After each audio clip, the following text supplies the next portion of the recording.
Hi, I'm Yulia, and this is the News Brief. Today we're going to be talking about the difference of Ukraine attacking Russia versus Russia attacking Ukraine. And of course, we're going to be discussing it together in the comments, so you don't have to suffer alone, and I don't have to suffer alone. Because honestly, reading all the propaganda, especially on Twitter, boy, is that suffering, because Ukraine and Russia are not the same here. So as per usual, please leave your questions, suggestions, thoughts, constructive criticism, anything in your mind in the comments down below, and I will surely read them, and I absolutely love this back and forth communication. Let's go. Let's start with the fact that obviously I do not look news ready today. I look tired and I look winded, and that is because I went to sleep at 6 in the morning, along with the rest of the people in Kyiv. Before we start talking about the difference in how Russia strikes Ukraine versus how Ukraine strikes Russia, I want to tell you a bit of a personal story and a bit of a human factor here. So, have you ever had your fridge start defrosting? It makes that sound and it's like a very burly kind of like annoying, really weird pitched sound, right? So when you have 60 shaheds overhead, they all make that same sound.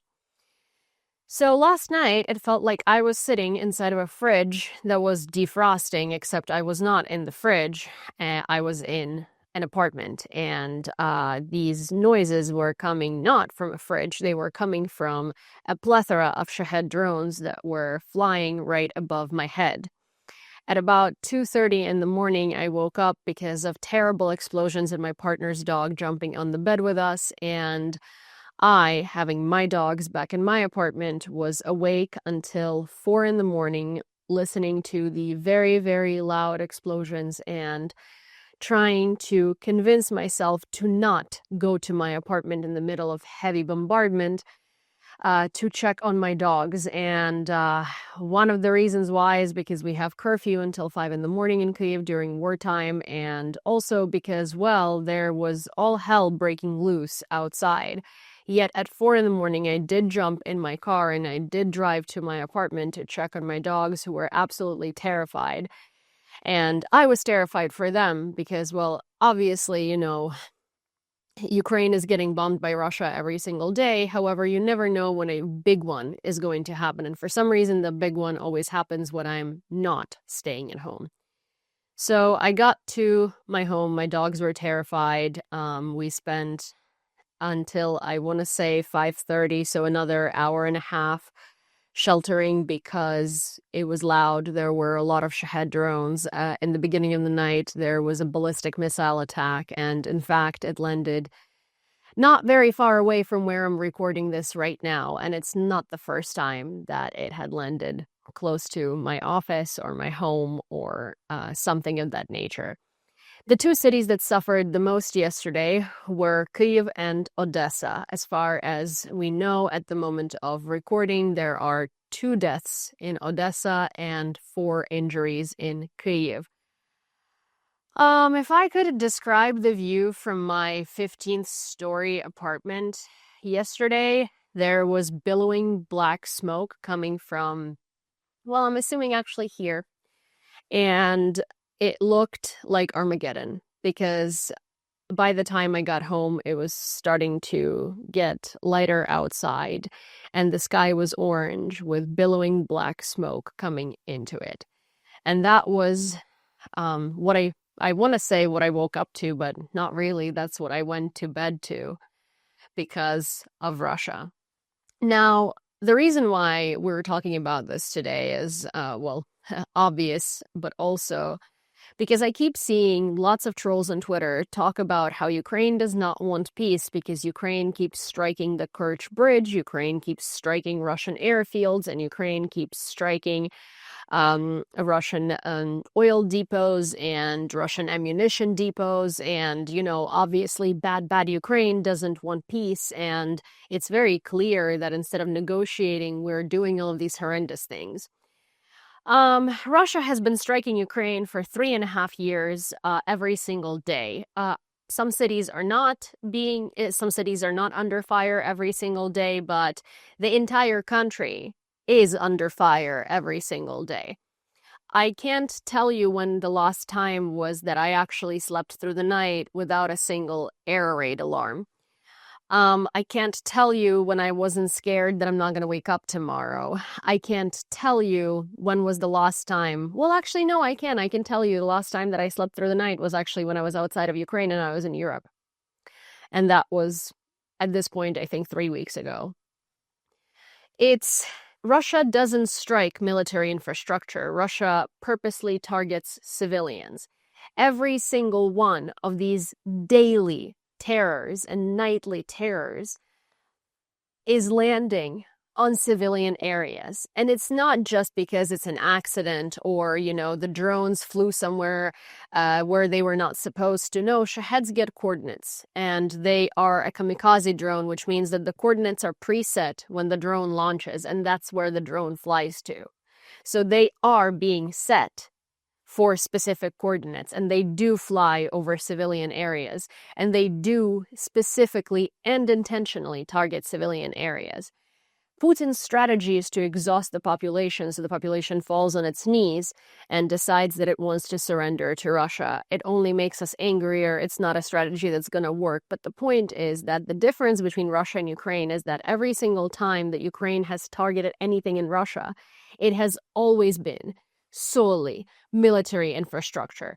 And it's the infrastructure that, in fact, is directly responsible for targeting civilians daily in Ukraine. So when Ukraine disables aircraft, when Ukraine disables oil storage, gas and oil storage, right, which is what you put, the fuel that you put into those airplanes.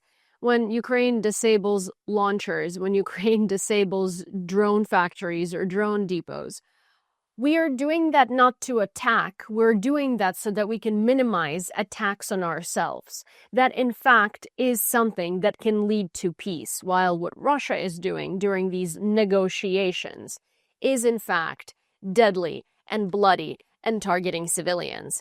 And I know I sound quite rallied up today, but hey, try not sleeping the whole night and then showing up at work and functioning and, try having a couple of hours of sleep at most for the past couple of weeks. And I'll see how well you function. Meanwhile, when all of these trolls on Twitter and all of these pro-Russian accounts and all of these brainwashed people that for some reason support Russia and love to give Ukraine grief, when they write that Ukraine doesn't want peace, at that same time during the negotiations, Russian delegation members say that Russians want Moscow to strike Ukraine with an oreshnik. Russians want heavier measures. They don't want negotiations. Russians think that Kyiv should be hit with an oreshnik missile. For your information, an oreshnik missile is a missile that explodes in air into 6 or 7 separate missiles and hits, like for instance, if you have a regular cruise missile, it hits a specific target, right? And like an area around that target gets destroyed. This missile blows up in air into 6 different missiles or however many, and they all strike different targets in the same area. So it's designed to cause the maximum amount of damage. And that's what Russians, not Putin, not just his people, not just his propagandists, Russian citizens. That's what they want for him to use on Kyiv.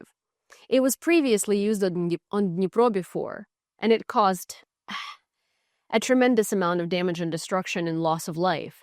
And this is what the Russian citizens want to happen to us. That's what they're asking for instead of negotiations. In case you need proof of that, the Russians are demanding that Putin strike Kyiv with the oreshnik system.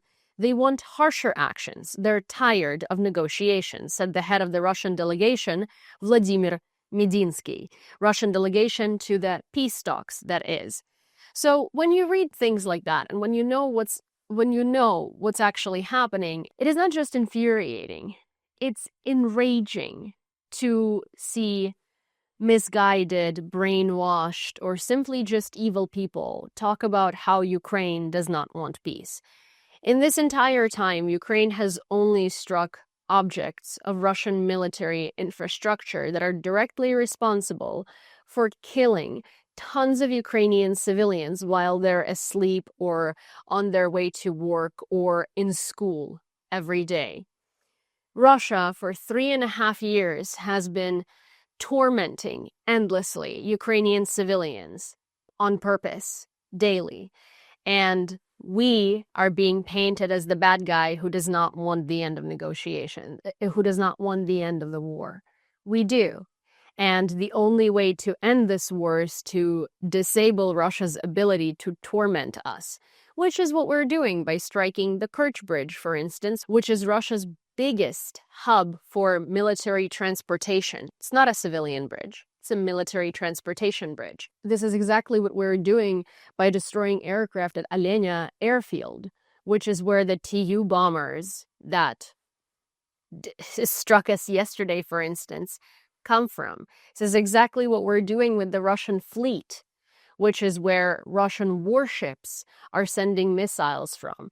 This is exactly what we're doing with Russian drone factories that are sending tons of Shaheds to torment us every night. And this is exactly what we're doing with missile launchers that Russia has on the ground. Meanwhile, for Russia, military targets are sleeping civilians. Meanwhile, for Russia, it's all fair game because there are no rules in love and war. And interestingly, you might have heard that phrase maybe once in a blue moon, maybe you have heard it before, maybe you have not.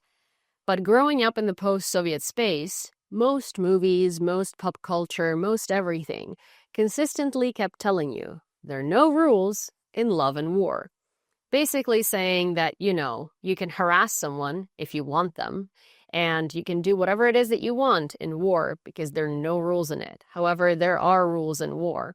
There is the Geneva Convention, and we live in 2025, which is supposed to be the modern time, not the barbarian time, where rules and laws of warfare should apply. But for Russia, they don't.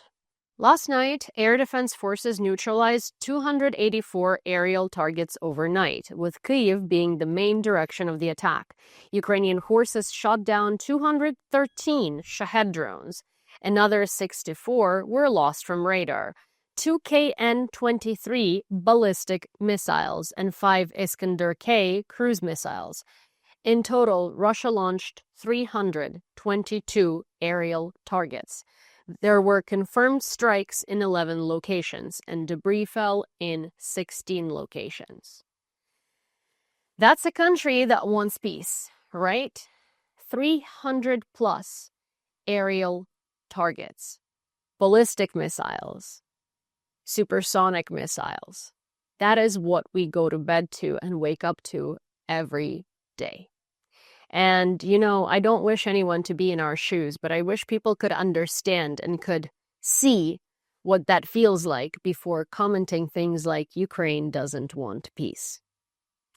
That's all I have for you for today. Thank you for listening, and I hope that you will share this episode with as many people as you possibly can, that you like it, and that you leave a comment, that you also subscribe to this channel and turn on all of your notifications, because all of that helps in the economy of YouTube for this video to reach as many eyes as possible.